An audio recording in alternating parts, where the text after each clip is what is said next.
Alain Terzian, Audrey Azoulay, Georges Clooney, sa femme est Jean Dujardin lors de la 42e édition des Césars, le 24 février 2017 salle Playel à Paris.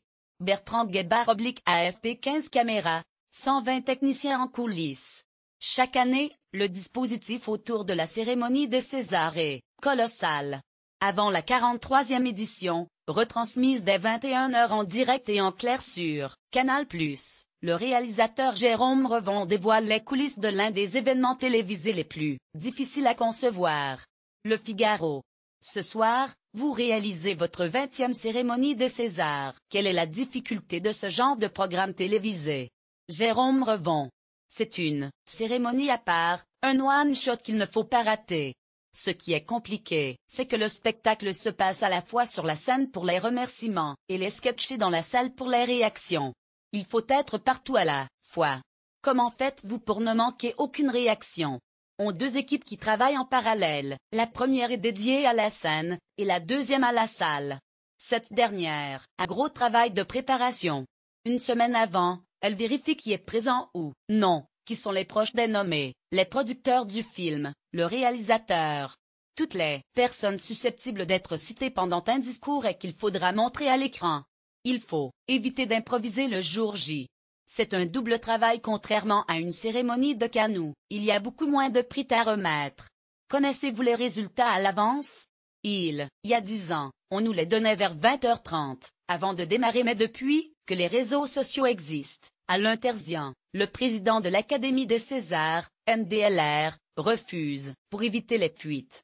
Ce qui nous oblige à imaginer tous les scénarios possibles en répétition. On place la photo des invités sur leur siège et des doublures jouent leur arrivée sur scène. Ainsi, les cadreurs se préparent à tous les déplacements. Et moi pour les images au ralenti. D'ailleurs, on a une semaine de répétition dans la salle, ce qui est assez exceptionnel à la télévision. Mais, il faut au moins ça pour tout anticiper. Les lauréats sont-ils généralement placés aux extrémités des rangs pour faciliter leur arrivée sur scène? Les vainqueurs sont forcément situés à l'orchestre, mais il n'y a pas de règle sur leur placement dans les rangs. Des gagnants sont parfois en plein milieu. Quelle est la recette miracle pour dynamiser les Césars dont le public, uniquement composé de professionnels du cinéma, est réputé difficile? C'est vrai qu'il est difficile. Il faut d'abord que la cérémonie soit très écrite, très rythmée. Si l'introduction est bien envoyée, la salle se détend. C'est d'ailleurs ce qu'on répète le plus. Car si la salle est détendue, je peux multiplier les plans de coupe dans le public. C'est ce que les téléspectateurs attendent, voir qui est là, qui rit, qui est ému. Et apercevoir les robes des actrices. L'année dernière, Georges Clooney et sa femme avaient fait le show où lire aussi, l'hommage à Belmondo, le sketch de Dujardin et Clooney, le sacre du père, les temps forts des Césars. 2017. Le défilé du 14 juillet est plus difficile à réaliser. Jérôme Revon. Pour ne pas que s'éternise l'émission, le maître de cérémonie Manu Payet a prévenu que les lauréats n'auront que 2 minutes et 30 secondes pour livrer leur discours sur scène à partir du moment où ils sont appelés. Ce système, déjà testé l'année passée, fonctionne-t-il? Oui, plutôt bien.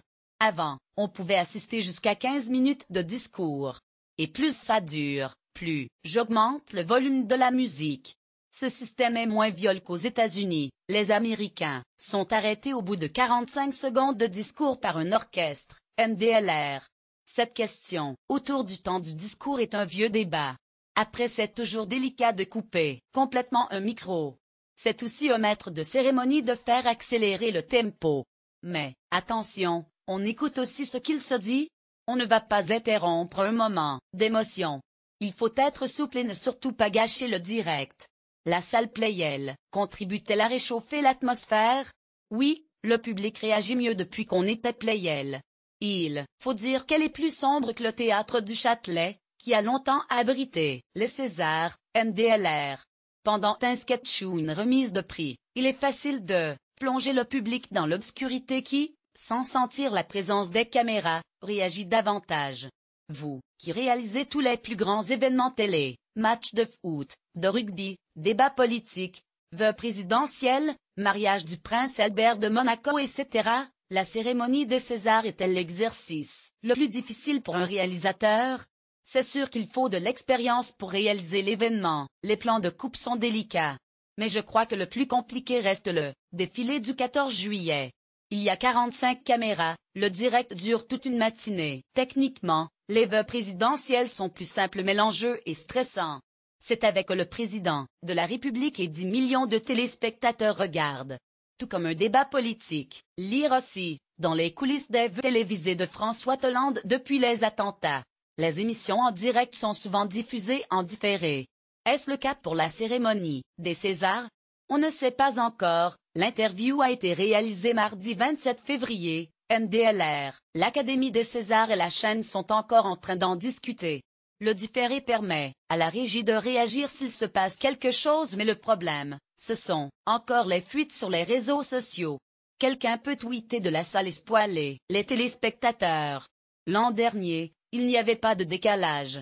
Quel maître de cérémonie sera Manu Payet cette année?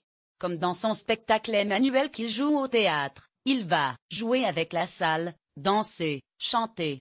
Toute sa palette artistique sera montrée pendant cette soirée, très bien écrite par lui et ses auteurs. C'est un show au Mans. Je crois qu'on s'y attachera beaucoup. Pour le moment, il n'a pas l'air stressé.